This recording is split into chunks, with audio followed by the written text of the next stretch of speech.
ಬಾಲಕಿಗೆ ಲೈಂಗಿಕ ದೌರ್ಜನ್ಯ, ಮಾಜಿ ಸಿಎಂ ಯಡಿಯೂರಪ್ಪ ವಿರುದ್ಧ ಪೋಕ್ಸೋ ಕೇಸು ದಾಖಲು. ಹೌದು, ಅಪ್ರಾಪ್ತ ಬಾಲಕಿಗೆ ಲೈಂಗಿಕ ಕಿರುಕುಳ ನೀಡಿದ ಆರೋಪದ ಮೇಲೆ ಮಾಜಿ ಮುಖ್ಯಮಂತ್ರಿ ಬಿಎಸ್ ಯಡಿಯೂರಪ್ಪ ವಿರುದ್ಧ ಪೋಕ್ಸೋ ಕೇಸು ದಾಖಲು ಮಾಡಲಾಗಿದೆ.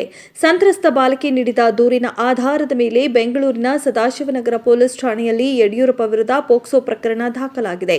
ಪೋಕ್ಸೋ ಕಾಯ್ದೆ ಸೆಕ್ಷನ್ 8 ಮತ್ತು ಐಪಿಸಿ ಸೆಕ್ಷನ್ 354A ಇದರ ಅಡಿ ಪ್ರಕರಣ ದಾಖಲಾಗಿದೆ. ಯಡಿಯೂರಪ್ಪ ಅವರ ಬಂಧನ ಸಾಧ್ಯತೆ ಇದೆ ಎನ್ನಲಾಗಿದೆ. ಫೆಬ್ರವರಿ 2ರಂದು ಬಾಲಕಿ ಮಾಜಿ ಸಿಎಂ ಬಳಿಗೆ ಸಹಾಯ ಕೇಳಲು ಹೋಗಿದ್ದ ವೇಳೆ ಯಡಿಯೂರಪ್ಪ ಬಾಲಕಿಗೆ ಲೈಂಗಿಕ ಕಿರುಕುಳ ನೀಡಿರುವುದಾಗಿ ಎಫ್ಐಆರ್ನಲ್ಲಿ ಉಲ್ಲೇಖಿಸಲಾಗಿದೆ. ಕಾನೂನು ಪ್ರಕಾರ ಪೋಕ್ಸೋ ಪ್ರಕರಣ ದಾಖಲಾದರೆ ಆರೋಪಿ ಎಷ್ಟೇ ಪ್ರಭಾವಿ ಆಗಿದ್ರೂ ಕೂಡಲೇ ಬಂಧಿಸಿ ತನಿಖೆ ನಡೆಸಬೇಕಾಗುತ್ತೆ. ಆದ್ದರಿಂದ ಯಡಿಯೂರಪ್ಪ ಅವರನ್ನ ಶೀಘ್ರದಲ್ಲೇ ಬಂಧಿಸುವ ಸಾಧ್ಯತೆಗಳಿವೆ ಎನ್ನಲಾಗಿದೆ.